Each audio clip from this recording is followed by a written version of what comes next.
points in it. So if Brubeck said, Zen is when? Zen is when? Yeah. Right.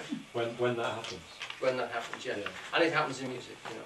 And then it's certainly when something comes together, when something deeper than what you are comes in and lifts you, and the whole process swims, or in his case, or flies. Would it be better if Zen said, Zen is now? Zen is when, he said. Zen is now, then, would be better, wouldn't it? Doesn't rhyme with Zen. Yeah. Well, this is playing about with it, isn't it? Yeah. Yeah. It's not jive without the rhyme. You've got to put the rhyme in. That's how it feels, though, isn't it, when something deeper comes in? Yeah. Like when you lose a loved one. Or, First of all, there's the jangle, and there's the panic, and all the tears and phlegm and everything, and then suddenly, if you're lucky, if you can manage to surrender to it, something else comes in. Yeah. And not just in those sort of extremes, but also in moments of beauty. Moments of beauty in tiny little quiet corners. It doesn't have to be the grandeur of vast chasms and things, but that can do it too. That reality, in fact, is the constant teacher, and there's a reality inside us as well. So in yoga you work on the body processes, and in Tai Chi you work on the body processes. So there are these things, and we are as natural as any other form in the universe, you know. So we are, in that sense, as real as that. But that's what I'm getting at when I'm talking about that. And that's what I think Grahame had found. And I think he found it on boats on the Thames. And that, you know, for him, that just constantly moved him. And God bless him, he could also write it down occasionally. It's not throughout the book, but every now and again, he just manages to jangle that nerve, just in small paragraphs, and you just go, wow.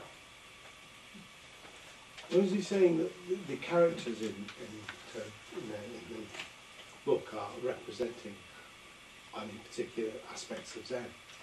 No, that's not what I'm saying. I'm saying what the characters in the books are representing is particular types of human being. That Rati is one particular type. Now you could say he would be the rational mind. You know, if we use Eugene's categories, we could say, yes, Rati is the rational kind of a particularly good-natured and good human being. We know this. He does some marvellous things. When Mole gets lost in the forest, he's sitting there, he's had his tea, he's got his feet by the fire, it's very cold out, and he worries about Mole and goes out and finds him. You know, he does these wonderful sort of Samaritan-type things constantly through it. Mole is a different character. I mean, I've got some quotes about that, which I will get to. Yeah. I was trying to put them on the planets. On the planets, right. Well, you haven't got enough so far. You've only got really... Well, you've got 12 figures, haven't you, in the book? But I was looking at seven planets. Which of the 12 you'd put in? Because I don't get 12 major characters. Sorry, I might be pre-jumping. Well, yeah, I mean... Yeah, I'm sort of working basically on 4 major characters. Maybe Otter you could call as well. I was putting Otter in as well. Yeah. And the willow tree. The willow tree. Yeah, yeah. It's wind in the willow. Yeah, and he did think long and hard about calling it that. Yeah, I hadn't thought of the tree at all. Right, well when I come to touch upon that, please jog in with those, because I would be fascinated to hear that. Right. So I just want to pick up the description of his enthusiasm for boats, because I think that this is a very important aspect of this little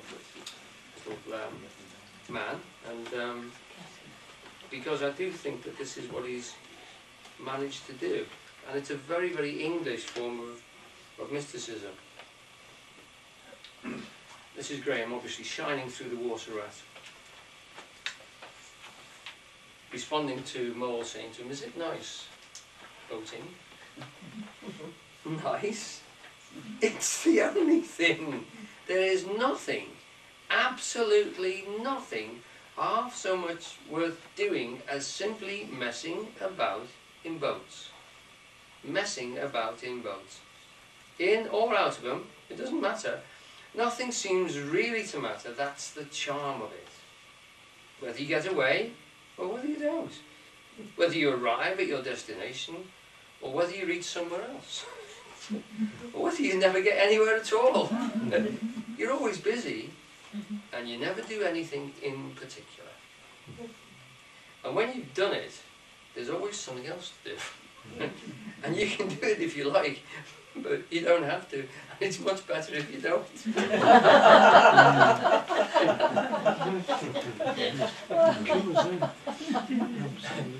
Funnily enough, just before Christmas I went down to a day's conference on David Bohm, and there was a chapter, I may have mentioned this story to you because it tickled me very much at the time. He was a Blackfoot Indian, and he's a nuclear physicist, or he part of a think tank on nuclear physics. And he was saying that he'd never come across a concept yet in nuclear physics that he couldn't discuss with the Red Indian elders that were part of his tribe. And he said there was one particular concept, and I've forgotten the name of it now, but it's to do with a particle which actually is intensely working inside itself, but there's no apparent effect outside of it. And he wondered whether or not the elders would be able to grasp this, and he was discussing it with a group of them, and they sort of couldn't get the idea of work not having any effect. And then one of them says that the Haida, this chap was a Blackfoot Canadian, the Haida, which are on the coast in Vancouver, and they're sea Indians, they actually fish in the sea. And he said when they go take their canoes out, if they're going out particularly into the ocean, it's the Pacific just outside Vancouver, when they have lost sight of the land behind them, and they haven't come into sight of the land in front of them, they're all rowing like mad, and it appears as if nothing's happening. Now isn't that good? For someone to just come back with that as an explanation of that concept in physics. Because of course the sea stays the same, and the boat stays the same, the rhythm of the movements, and everybody's working very hard, but there's no visible effect at all. You're not getting anywhere as far as you think, and you haven't left anywhere as far as you think, because there's no sense of sensation of movement. So it's just pure faith that keeps everybody rowing, of course, or the captain. But it's that whole process, and I just thought that that was fascinating. And this is the whole sort of this concept of space, that you can, particularly with boats, you know, you can work and work away and do all sorts of things, and nothing actually gets anywhere any further. But it's lovely, you know, which isn't that life? It's like a little interlude, isn't it, that you let yourself have? Yes. Messing about in boats. If that's your thing, Yeah. Do less and accomplish more. Yeah, and I think actually when sometimes when you in the right particular frame of mind, your everyday life can look like that as well. Certainly your occupation. Sometimes it's terribly important, and it's frantically pressing and stressful. And other times you can see that it really is mostly Laurel and Hardy. And what you think you're doing doesn't actually get done, and what you don't think happens all the time, you know, you're not planning to do. Now the book was written at a time of dramatic change in the rural life of everybody in England, talking about mechanisation and stuff, and also a time when a lot of people were leaving the countryside and coming to the city, as we have done in droves periodically every generation, because of course work pulls us into the city, and we're becoming more and more urbanised, more and more cityfied all the time. But there is something particularly in the English, I think, which harkens back to that countryside, whether it's because our country is particularly lovely to live in. There are many cases in history when it's been extremely savage after the enclosure acts, thousands of people starved to death. But we do have this hankering back to get back into that sort of natural environment, and we do seem to cling to gardens and things which have our, so we have our feet in the soil.